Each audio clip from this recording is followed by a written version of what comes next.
बहुत समय पहले की बात है। एक राज्य था जिसका नाम सनापुर था। इस राज्य के राजा सनावर अपनी बुद्धिमानी, वीरता और दयालुता के लिए प्रसिद्ध थे। उनका राज्य सुख शांति और समृद्धि से भरा हुआ था। लेकिन उनकी एक कमजोरी थी, वह किसी पर भी आसानी से भरोसा कर लेते थे। राजा सनावर का एक मंत्री महाकाल उनकी इस कमजोरी को जानता था। वह खुद राजा बनना चाहता था और उसने राजा के खिलाफ एक साजिश रची। उसने राजा के सेनापति और कुछ अन्य मंत्रियों को अपनी ओर मिला लिया। एक दिन महाकाल ने राजा सनावर से कहा, महाराज, पड़ोसी राज्य के राजा हमारी सीमाओं पर हमला करने की योजना बना रहे हैं। हमें तुरंत सेना लेकर हमला करना होगा, नहीं तो हम खतरे में पड़ जाएंगे।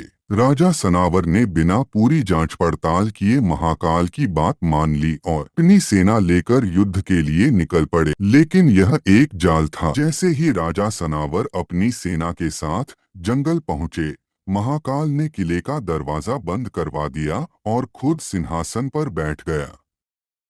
राजा सनावर को समझ आ गया कि वह धोखे का शिकार हो गए हैं, लेकिन वह घबराए नहीं। उन्होंने अपनी बुद्धिमानी से अपने कुछ वफादार सैनिकों को इकट्ठा किया और महाकाल के खिलाफ युद्ध की योजना बनाई। वह जंगल में छिपकर अपनी सेना तैयार करने लगे। उन्होंने पड़ोसी राज्यों से भी मदद मांगी और धीरे धीरे अपनी खोई हुई शक्ति वापस पाई।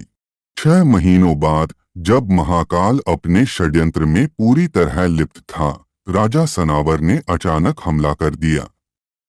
महाकाल की सेना तैयार नहीं थी, इसलिए वह हार गई। अंत में महाकाल को बंदी बना लिया गया और उसे उसके कर्मों की सजा दी गई। राज्य की पुनर्स्थापना। राजा सनावर ने फिर से राज्य की बागडोर संभाली और अपनी पुरानी गलती से सीख ली कि किसी पर भी बिना जांच पड़ताल के भरोसा नहीं करना चाहिए।